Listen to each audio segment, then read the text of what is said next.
Guys, welcome back to my channel. Today I want to share with you the homeschool curriculum choices for the upcoming 2021-2022 school year for my fourth grader.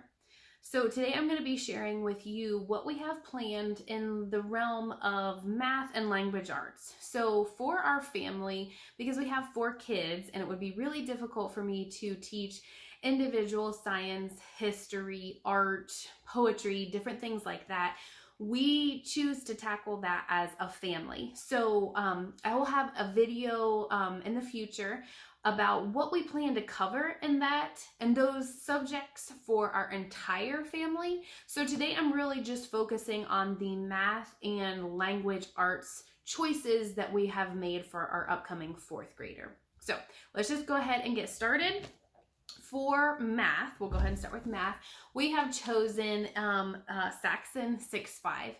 So it looks brand new because it is brand new, even though this is my 2nd child. So it's a kind of a funny-ish story in that with my oldest, I got super confused with Saxon and their math levels, in that I totally skipped this level when he was in math. So up through math in grade 3, it's like math K, math 1, math 2, math 3. And then when you hit 4th grade for math 5-4, it kind of switches. So you could either do it in 5th grade or 4th grade. And so I kind of thought that it went 5-4, 7-6, and 9-8. Well, there's actually overlap. So it actually goes 5-4, 6-5, 7-6, 8-7. So you actually could kind of cover it, and you could either do it for math 5-4, for example. What he's in 3rd grade is could be looked at as a 5th grader, 4th grader, or in my case, how I have found it, that you always move up a grade level. So even though he's in 3rd grade now, he's actually in math 5-4. He'll be in 4th grade next year. He'll actually be in math 6-5. So it looks brand new because it is brand new, because I forgot or got confused and bought the wrong one with my oldest, and we completely skipped this level. Being that my oldest is probably his strength is in math, we just decided to keep going, and we never really looked back. He seems to be doing just fine, even though we skipped this level. I do know that with Saxon, there is tons of built-in review. So that was, what gave me a little bit of peace of mind in having skipped that. But now knowing what I know, we're definitely not skipping it this time around. So we went ahead and got it, and we'll have it ready for my 2nd child. So we are doing math 6-5. And so this is kind of just more of like your textbook approach here. So we have some mental math that we do as a warm-up before each lesson, where I'll just have him do some math facts, some problems in his head, and without, there's lots of tips and tricks that they give you and how to solve these problems without relying on pencil and paper, which are really great, because I'm finding with my oldest that a lot of times he can solve these problems faster than I can, where I would be like, I need a pencil and a paper to, put some things down, because he's learned the tips and tricks at a young age, and he's able to work through those in his head. And I'm struggling because I wasn't taught like that. So I do love that. I can attest to that it does work, because he's beating me. He's starting to beat me on some of them, as embarrassing as that is to admit. He is. So after that, then it goes to the new concept. So this is just an example of a lesson where you're walking through the new concept. And then after that, has some lesson practice. So it's going to go over immediately following the lesson. It's going to have some problems to make sure that they understood the lesson. So these lesson practice problems actually pertain to the lesson you just taught. And then once you do the lesson practice, then you have the mixed practice, which is about 30 problems that are review. So some about the current lesson and some about the previous lessons. We don't do all 30. If it's an even lesson, we do the even problems. If it's an odd lesson, we do the odd problems. In my experience, that's been enough for my kid. It's just kind of overkill for them to do all of them. I feel like we'd be doing math forever if we did. So, yep, that one has 29 problems. So They range anywhere from 28 to 30 problems per lesson. So super straightforward.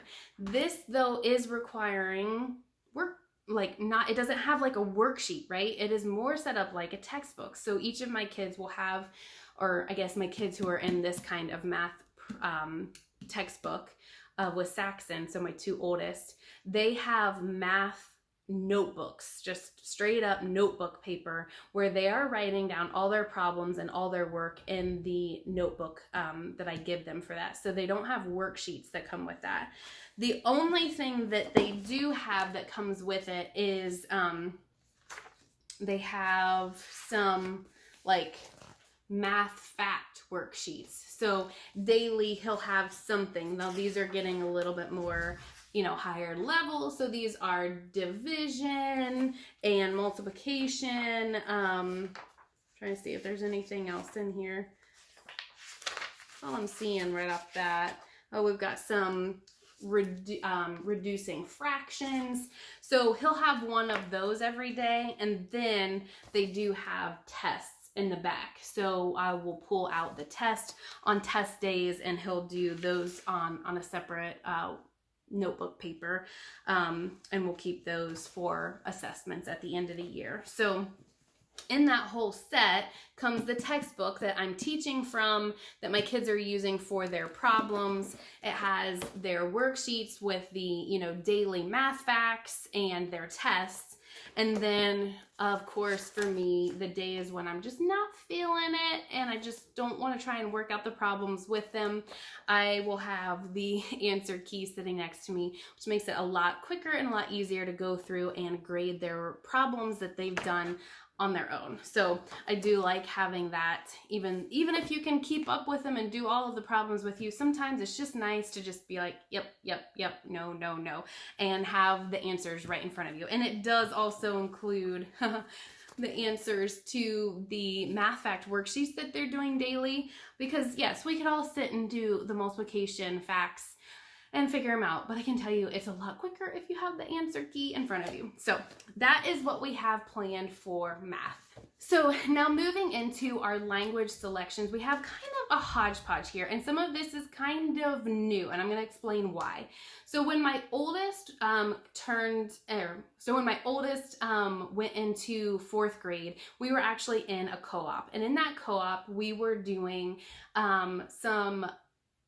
the language was included and taught on that day of co-op, and then they would kind of give you the lesson, and then for the remainder of the week you would have worksheets or problems, or not problems but more like sentences to diagram and topics to discuss, whether it was nouns and pronouns and verbs and adverbs and all these different language and grammar topics. We are not in that co-op, and so I cannot rely on that co-op this year to provide some of these topics for me. So we are kind of pulling some things together, and I'm going to share those with you, but know that some of these things, these are actually the first time that I am going to be doing them, and I can give you an update on them as we go through and let you know how they're working. But some of these I really can't attest to how they're going to work in our homeschool. So you can, come along with us, and I can share with that as we go. So the first thing for spelling, we are doing Spelling UC Level D, and we did do Spelling UC Level C this year. So he is my kiddo who has a little bit of struggle with writing and spelling. So based off of our assessor's recommendation, we decided to give Spelling UC a try as a different spelling approach. We were doing the traditional, here's a list of words, copy those words over and over and over, and then at the end of the week or after a week and a half, whatever, we'll test you on those. We were doing that and we were struggling. So we decided to give this approach a try. We are currently finishing Level C in our current year, and we will move on to Level D. I will say that he is enjoying this much better. If you have any questions, you can go ahead and watch the video where I talk about Spelling UC for Level C when we were going through it with my kiddo.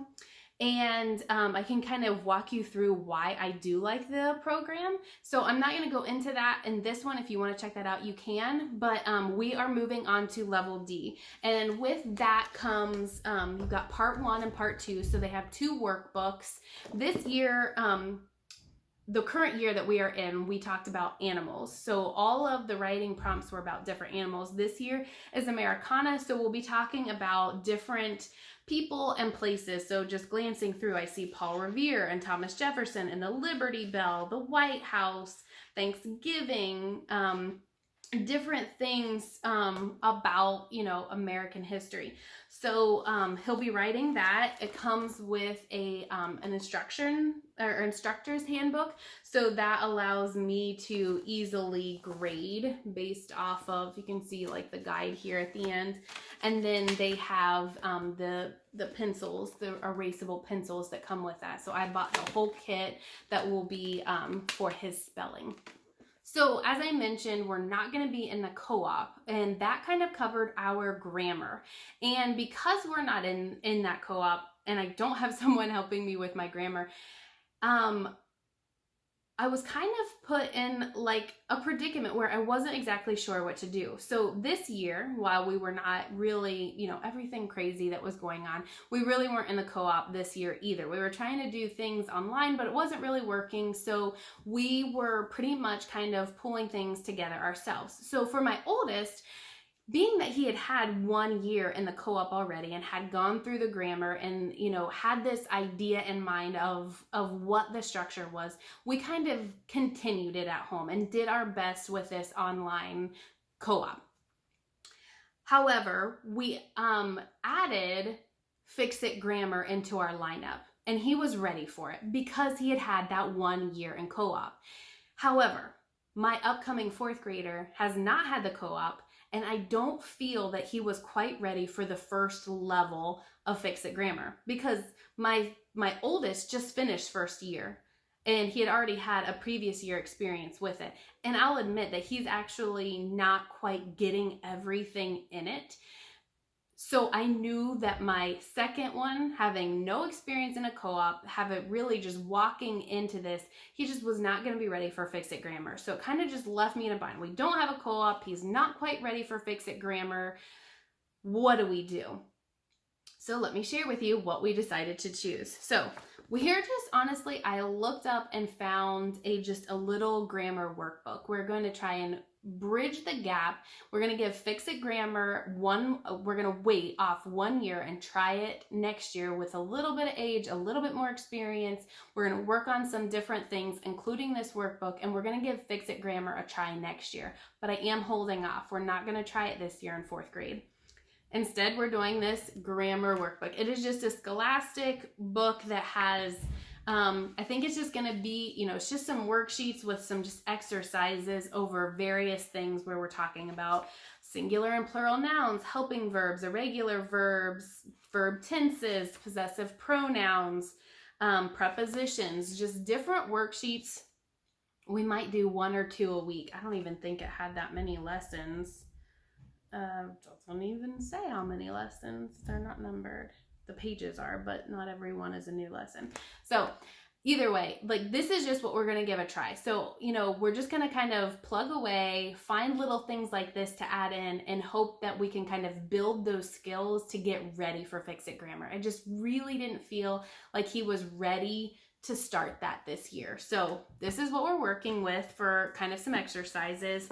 And then we are gonna give first language lessons level 4 a try. So this is new. I've not done level 4 before, but I have done levels 1 through 3, which we have enjoyed. We do them just merely orally. Level 3, we do a few writing exercises as far as diagramming sentences, which I don't know if I've shared before, I'm not a huge fan of. It's not a hill I'm willing to die on and force my kids to do when they detest it.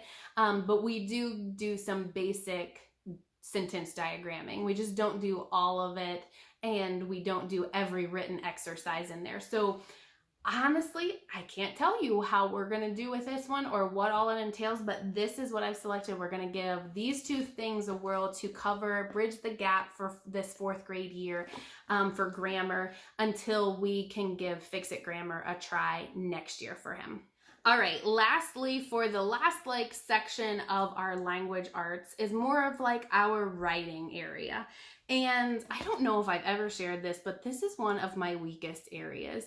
It's not that I'm a horrible writer, it's that I'm a perfectionist and I like things that have a black and white answer. And writing is not a black and white subject. It is a skill and an art that can get better and better over time. You can always improve. You can always write it a different way. There are endless answers in writing because it could just be written in two totally different ways. If me and my son sat down and we had the same topic and we were looking at the same paragraph to write a paper on, or we were looking at the same text and writing a paper on it, our papers would be completely different and not necessarily either of them would be wrong. They would just be different. I struggle with that.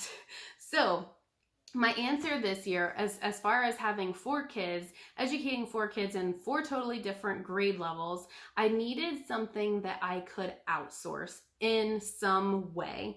And what I fell on was I wanted to outsource my weakest subject. Math and science, I'm good. I love math and science because there's a right and a wrong answer. 2 plus 2 always equals 4. But I was struggling with writing this year, guys. Totally struggling.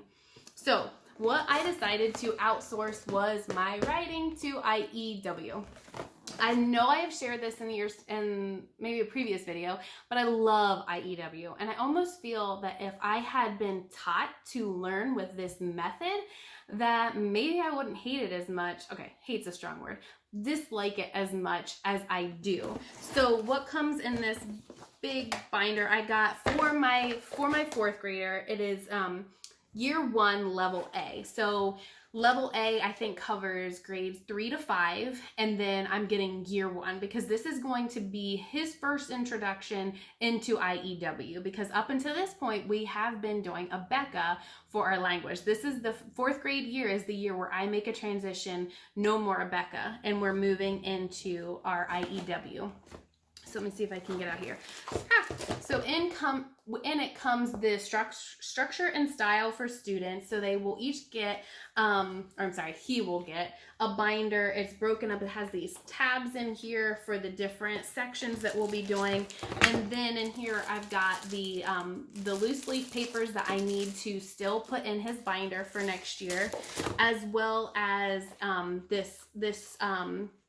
this structure and style teacher's manual that I will use that kind of goes and coincides with what he's going to have in his binder. So this is going to be for me, so I can see an example of what he's working through, and this is what he's going to be using in his binder. And the reason and how I'm outsourcing it is I decided to get the DVDs. So he's going to be watching Andrew Pudua teach the lesson. I'm not going to be teaching the lesson. I almost felt that we were kind of playing telephone while we were doing IEW this past year, where I had watched it, but I wasn't explaining it that great to my oldest. And so being that I'm finding that my time is finite, I cannot just have unlimited amount of time to go over with my oldest, my second, my third, and my fourth. And I needed something that maybe they could watch or do on their own, and I check in with them and answer questions, but I'm not necessarily teaching the lesson in and of itself. And this is what I chose. So he's going to have these DVDs where the lesson is actually going to be taught by Andrew Pudua, and he'll watch those and it'll coincide with his binder, and the lessons and the exercises and the writing prompts and everything will be in here, and he will be teaching it. Now, of course, I'm not like checking out and not checking in or looking over his paper or being there to help, but him being able to watch that without me or me having to teach it, I feel like he's going to, 1, get a better teacher than I am, and 2, it'll allow me some time to work with my other kiddos while he's still accomplishing something in his work day. So I've never done this before. This is totally new, and I will definitely keep you guys updated on it, but this is what we have chosen for my upcoming 4th grader. So if you have any questions, as always, drop the questions below. I will be happy to answer them. And until next time, guys, have a blessed day. All right, here I have my upcoming, well, what grade are you going to be in? 4th grader. And can you tell them your name? Isaiah. Okay, Isaiah, how old are you? 8. And you will be 9. 9. And what is your favorite subject? Art. Art. Okay, so art's your favorite subject. If you're not doing schoolwork or in your school day, what's your favorite thing to do? Play. Like, play what? Matchbox cars. Same answer as Ezra. So we like cars in our house right now, don't we? Yeah. Okay. Tell everyone, say thanks for watching. Thanks for watching. And we'll see you next time, guys. Bye.